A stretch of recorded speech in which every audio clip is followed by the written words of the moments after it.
going to discuss the next budget after direct material budget, which is direct labour budget. ठीक है, direct labour budget क्या है?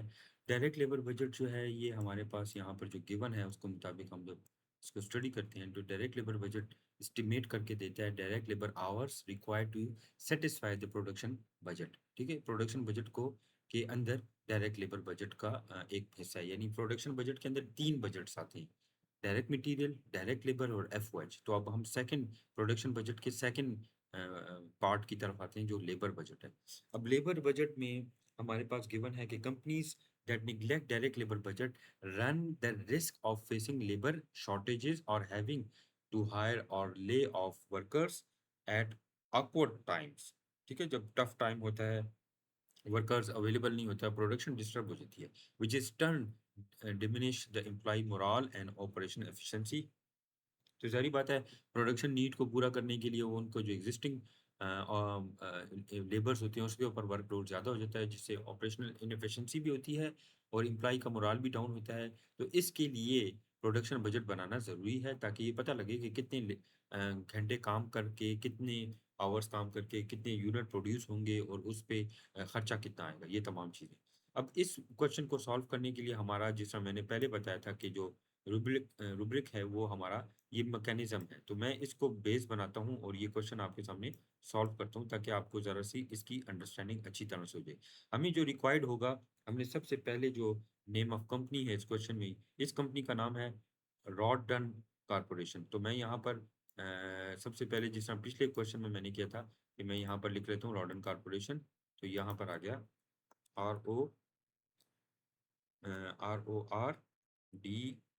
RORDAN को।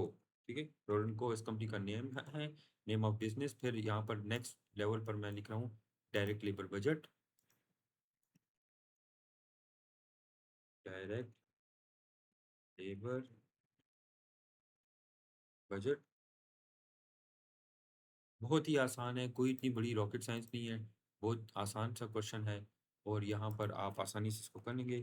For the month ended DECEMBER December 31st of the next year. Budget हमेशा आने वाले time के लिए बनाया जाता है, प्लानिंग हमेशा आने वाले वक्त की जाती है, तो इस वजह से हमने नेक्स्ट ईयर का यहाँ पर जिक्र किया। अच्छा, सो अब हमने ये नेम ऑफ कंपनी और ये सब कुछ लिख लिया। अब अगला स्टेप हमारे पास जो है कि हमने कितने यूनिट प्रोड्यूस करने हैं, ये हमें गिवन है। जिस तरह लास्ट टाइम हमें गिवन था, यहाँ पर भी हमें ये इंफॉर्मेशन गिवन है कि कितने हमने यूनिट्स प्रोड्यूस करने। तो इसी को एज इट इज नीचे से जो लिखा हुआ है, units to be produced, produced. ठीक है, यूनिट टू बी प्रोड्यूस, ये इंफॉर्मेशन हमें गिवन है और मैं ये इसको एज इट इज़ जिस तरह हमें गिवन है उसी तरह लिख रहा हूँ। यहाँ पर मैं लिख रहा हूँ फर्स्ट क्वार्टर QTR, और फिर इसी तरह जो आएगा second quarter, third quarter, fourth quarter, ये सारे क्वार्टर्स मैं यहाँ पर मेंशन कर दिए कि, और इधर मेरे पास टोटल ईयर आएगा, मैं टोटल लिख लेता हूँ ताकि आपको पता लगे कि ये इस साल का टोटल है। ठीक है, ये ईयरली टोटल आ गया। अब हमें जो गिवन है वो हमारे पास यूनिट टू बी प्रोड्यूस, तो ये यूनिट्स हैं, ये अमाउंट नहीं है। तो 8000 यूनिट्स, फिर इसी तरह इसको मैं यहाँ पर लिख रहा हूँ 6500, फिर आगे लिख रहा हूँ 7000 यूनिट्स, 7000 यूनिट्स। आपने जल्दी जल्दी से इसको लिख लेना है, जो गिवन होगा उसको जल्दी से लिख लेंगे 7500। तो इसमें कोई ज़्यादा इतनी डिफ़िकल्टी नहीं होगी and you can easily solve the question, इसमें कोई डिफ़िकल्टी नहीं होगी। तो मैंने ये सारे के सारे जो हैं इनको यूनिट्स को सम कर दिया, तो मुझे पता लग गया कि पूरे साल के हमारे 29000 यूनिट आ गए। अब मज़ीद ये कहता है, इस क्वेश्चन में कहता है ईच यूनिट रिक्वायर्ड, हर यूनिट के लिए आपको चाहिए कितने आवर्स, 0.35 डायरेक्ट लेबर आवर। तो आपके पास जो डायरेक्ट लेबर आवर है, जो टाइम है पर यूनिट, वो आपके पास यहाँ पर आप लिख लें direct labour our per unit. आसानी से आप लिख लें direct labour our per unit कितने रिक्वायर्ड है, 0.53 ठीक है, तो आप लिखें 0.35, सॉरी 53 नहीं, 35, तो ये 0.35 सबके साथ आपने लिख लेना है। ठीक, सिंपली, बिल्कुल आसान था। 0.35 आपने लिख लिया। अब आपने इसके साथ इक्वल का साइन लगाना है और दोनों को मल्टीप्लाई कर देना है। ठीक, ये आपने कैलकुलेट कर लिया। तो अब आपको यहाँ से लेकर यहाँ तक आपको बता दिया कि कितने यूनिट्स पे कितने आवर्स लगेंगे। तो ये आपके total direct labour hour needed, जो आपके टोटल डायरेक्ट लेबर आर हैं, टोटल डायरेक्ट लेबर आवर्स, इतने टोटल आवर्स नीडेड। ठीक, total direct labour are needed, यहाँ पर ये देखें गिवन है, total direct labour are needed, इन दोनों को मल्टीप्लाई किया।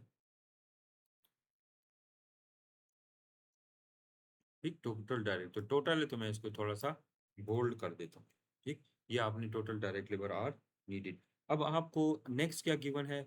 आपको गिवन है डायरेक्ट लेबर आर पेड 15 पर डॉलर। तो डायरेक्ट लेबर पेड इसमें गिवन है। तो ये डायरेक्ट लेबर क्या है? यहाँ पर लिखा है direct labour cost per hour. तो आप लिखें direct labour cost per hour, हर घंटे के लिए कितनी कॉस्ट हो वो भी गिवन है, वो है $15। डॉलर में 15 ये आपको गिवन है। तो आपने ये सारों के लिए $15 मल्टीप्लाई कर देना है इसके साथ। ठीक, ये सारों के साथ आपने $15 मल्टीप्लाई कर दें। तो आप $15 मल्टीप्लाई करेंगे तो आप दिस मल्टीप्लाई बाय 15, तो अब आपने मल्टीप्लाई कर दिया। नाउ यू हैव, आपके पास आ गया ये ये आपके पास जो अमाउंट आई, ये टोटल डायरेक्ट लेबर कॉस्ट है। बस ये था आपका production, total direct labour cost.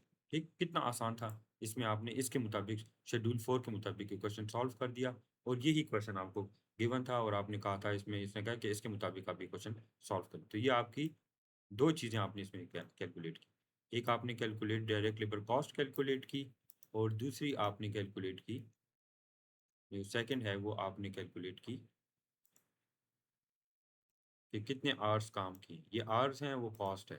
ठीक है, तो ये आपने कैलकुलेट की। तो इसमें क्वेश्चन में इतना कोई खास रॉकेट साइंस नहीं थी, बस यही क्वेश्चन था। इसमें जो क्वेश्चन नंबर 15 है, वो मैं अब उसकी तरफ चला जाता हूँ। क्वेश्चन नंबर 15,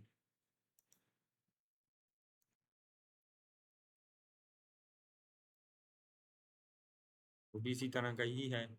आपको इसी तरह से सॉल्व करना है।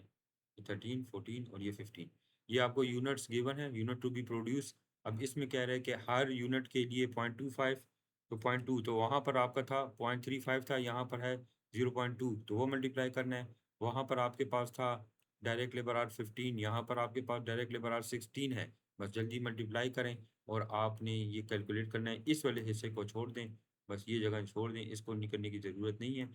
बस ये वहाँ तक आपका जो वैल्यू है, ये यहाँ तक जो गिवन है, ईच यूनिट इतने और इतने लेबर आवर्स, इसको कैलकुलेट करें। ठीक है, इसी तरह 16 भी है। 16 में भी देखें कि आपको कह रहे हैं ये यूनिट्स आपके गिवन है, डायरेक्ट लेबर आवर के हिसाब से कैलकुलेट करना है। और यहाँ पर लेबर के लिए कह रहा है कि where is the labour, okay ये है लेबर।